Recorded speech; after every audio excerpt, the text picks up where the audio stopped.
भीष्म पितामह को उनकी भयंकर प्रतिज्ञा के लिए जाना जाता है। वे उस प्रतिज्ञा को अपना धर्म मानते थे। क्या ऐसा धर्म अपनाना कारगर हो सकता है? क्या भीष्म ने बुद्धिमानी का काम किया था? साक्षी पूछ रही है, सद्गुरु, भीष्म का धर्म क्या था? अपने देश को बचाना या अपनी प्रतिज्ञा का मान रखना? जब देश को बचाने के लिए अपनी प्रतिज्ञा को तोड़ने की बारी आई तो उन्होंने अपनी प्रतिज्ञा को तोड़ने से साफ इनकार कर दिया। भीष्म जैसे बुद्धिमान व्यक्ति ने ऐसा क्यों किया? सद्गुरु कहते हैं,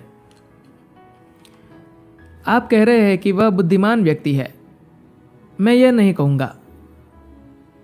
मैं यह नहीं कह रहा कि वो बुद्धिमान नहीं थी।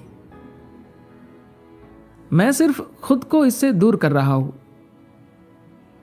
मैं ऐसा इसलिए नहीं करना चाहता क्योंकि बुद्धिमानी का मतलब स्मार्टनेस या चतुराई नहीं है।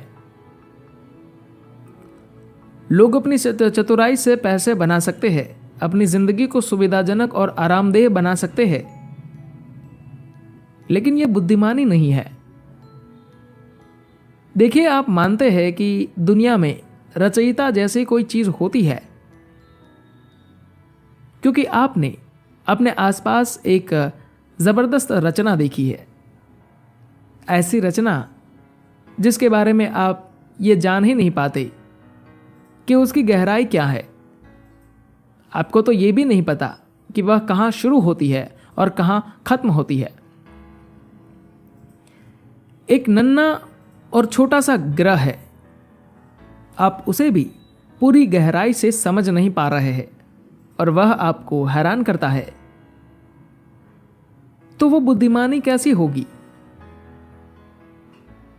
जिसने इसकी रचना की है तो रचयिता की एक खूबी जिसे अनदेखा नहीं कर सकते, वो उसकी बुद्धिमानी है।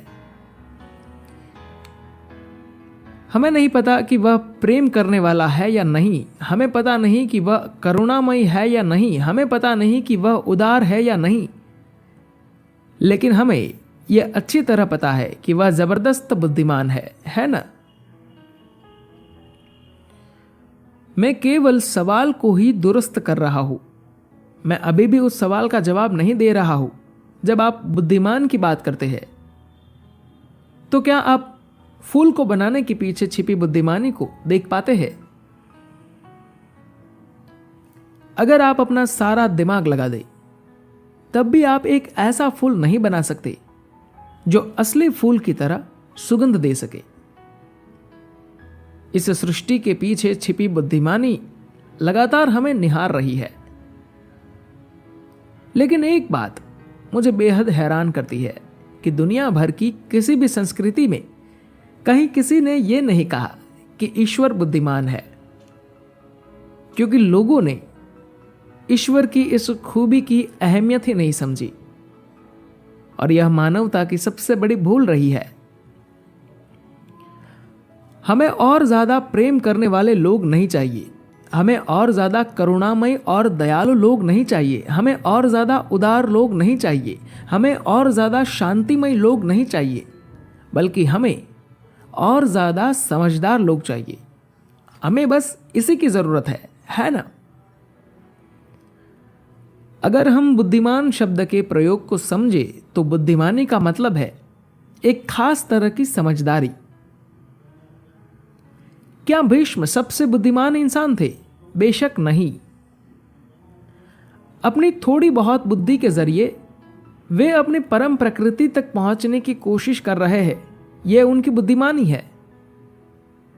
आपको यह स्वीकार करना होगा कि वह इतने बुद्धिमान तो थे ही, फिर भी वह थोड़े कम बुद्धिमान थे।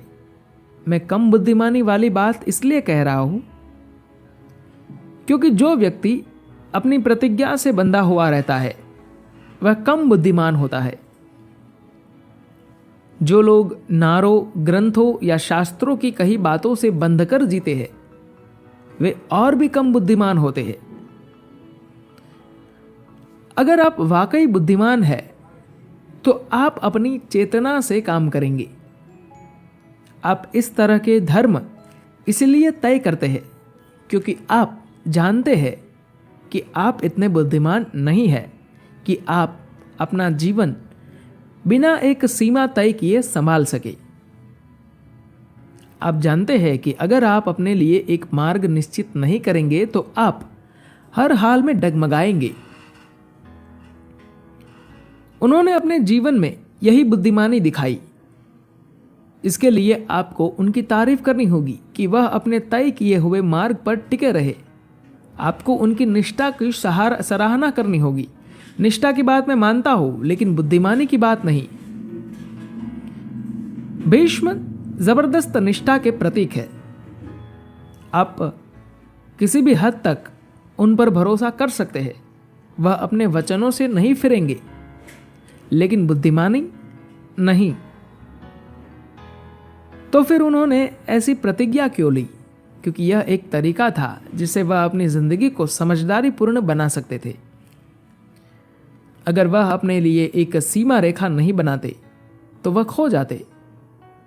वह ये बात जानते थे, यह ज्यादातर लोगों की सच्चाई है, कि अगर वे अपने लिए एक रेखा तय नहीं करेंगे तो वे खो जाएंगे। वे इस बात को समझने के लिए पर्याप्त बुद्धिमान थे। धन्यवाद।